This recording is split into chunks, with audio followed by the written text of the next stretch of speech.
Hello once again. This is me, Leonard, broadcasting as usual from HASLINGDEN, north of Manchester in the UK, on Sunday the 27th of November 2011. This is part 50 of my series, The United States of Europe.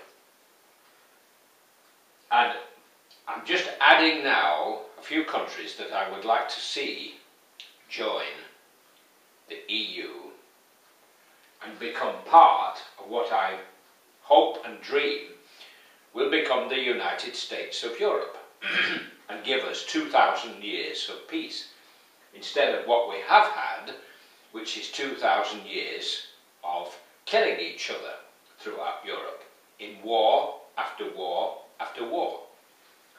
The human race is supposed to be an advanced kind of creature, and yet we seem to have spent centuries just finding ways to kill each other. Now we have atomic bombs to wipe out whole nations.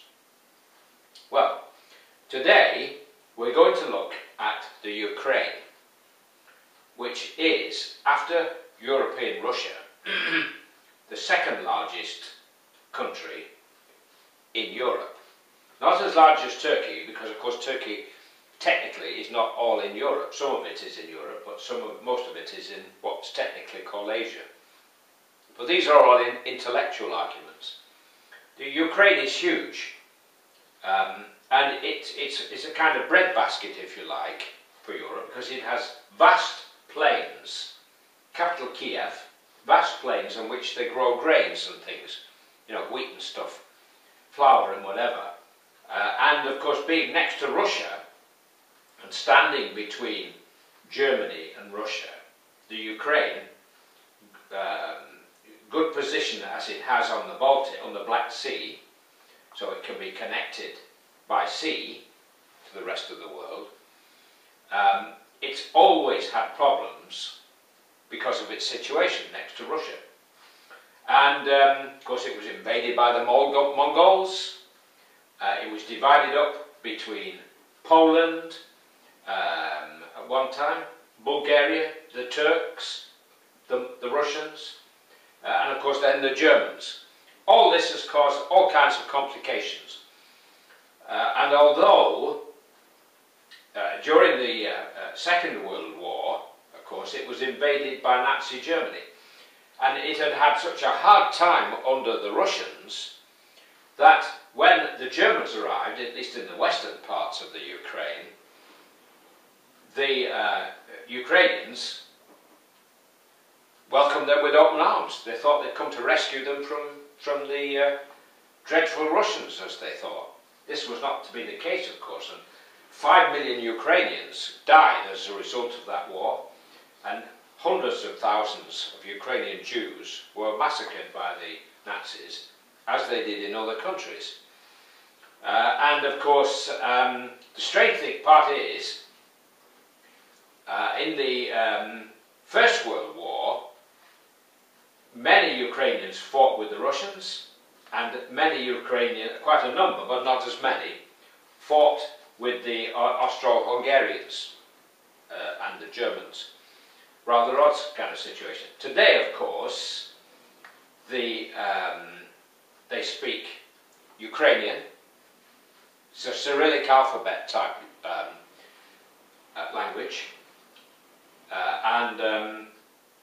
When many of the electrical goods that are used in Romania were made in the Ukraine.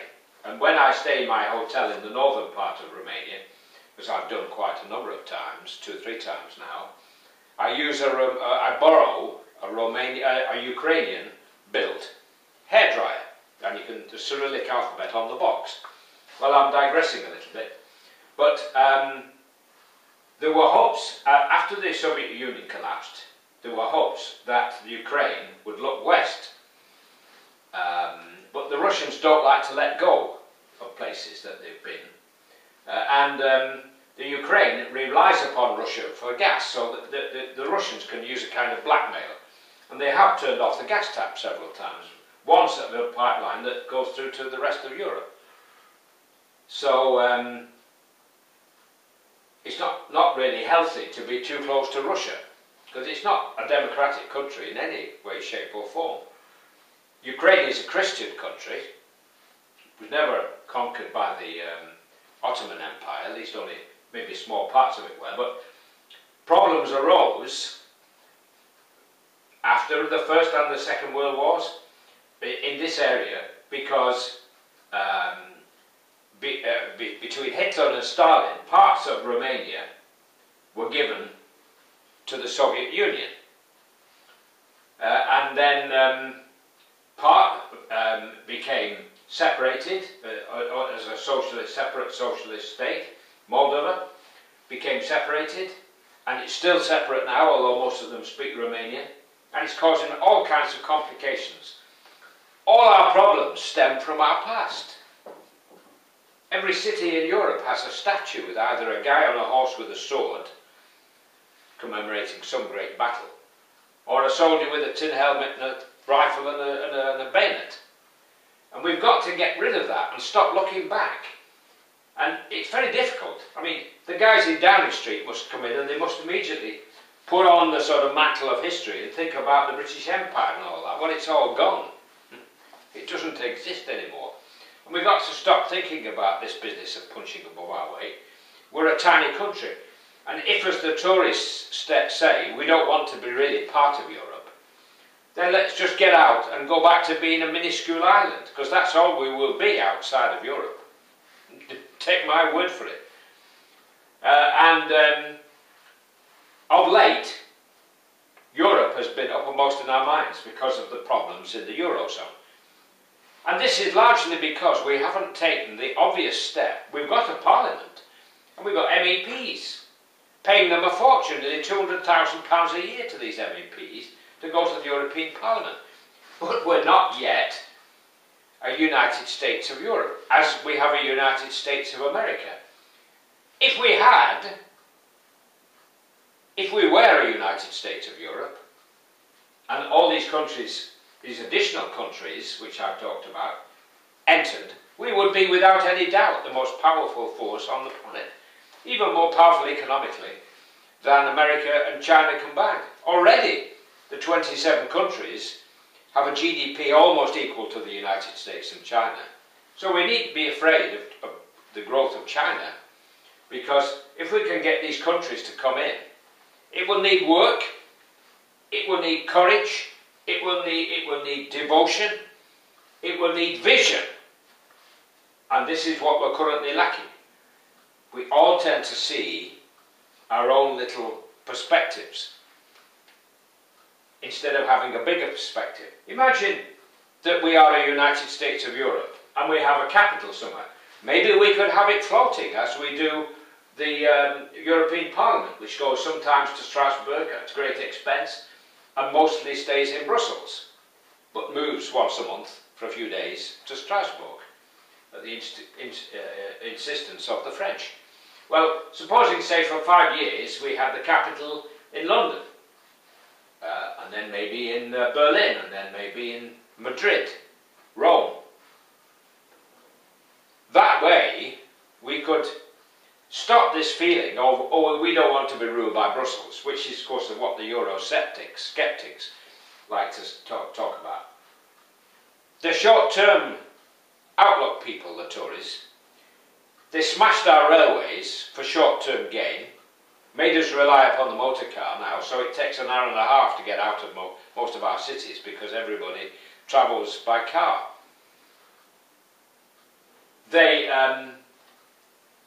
talk about 1940 being our finest hour. In fact, it was the Tories who let Adolf Hitler get as far as he did. They could have stopped him in 1933. With our navy and the French army, we could have stopped him. But they didn't. Mrs. Thatcher ruined the coal industry. Now we have to rely on imports. We made our own gas. We had our own coal. She got involved in the Falklands War. A rock 17,000 miles away, or so many thousand miles away, killed 1,000 people for a rock. and it's left us a permanent grievance between Argentina and ourselves over it, costing us a fortune. And what are we doing with X thousand troops in Germany, in Afghanistan and Cyprus? For heaven's sake. And we just spent 500 million on bombing the Libyans. What a mess we made there. We made a mess in India. The Opium Wars and all the rest of it. It's not such a great British history when you start to analyse it. The slave trade.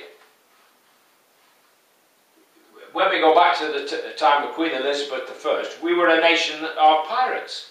Yes, we were pirates. That's how we made our money. That's how it was done then in those days.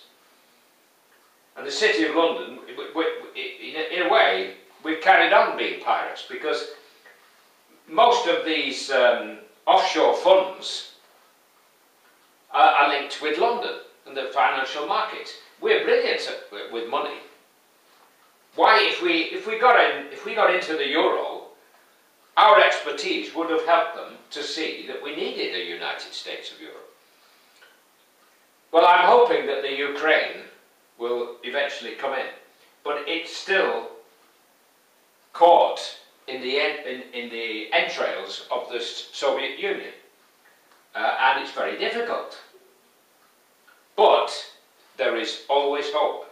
I believe it's God's will that we have a United States of Europe, as it must have been to have a United States of America. It took a long time to bring the United States of America into existence. A long time. But it happened. And they have a common currency. Originally, they weren't going to have. At one point, they actually voted to make the official language of the United States German, because they hated us because of our the wars of independence and all that business. So that's about as much as I need to say about the Ukraine. Huge country, suffered a lot because of its situation, suffered a lot because of the wars and German ambitions. At one point, when Stalin thought the Germans were going to win the Second World War, I think about 1942, he told the Bulgarian ambassador, tell Hitler he can have the Ukraine if he makes peace. Now, heaven help us if Hitler had bitten the bullet and done so. But he thought he was going to win, and of course he didn't, he lost. So, God bless, while it's still legal in the UK to say God bless, take care, and bye for now.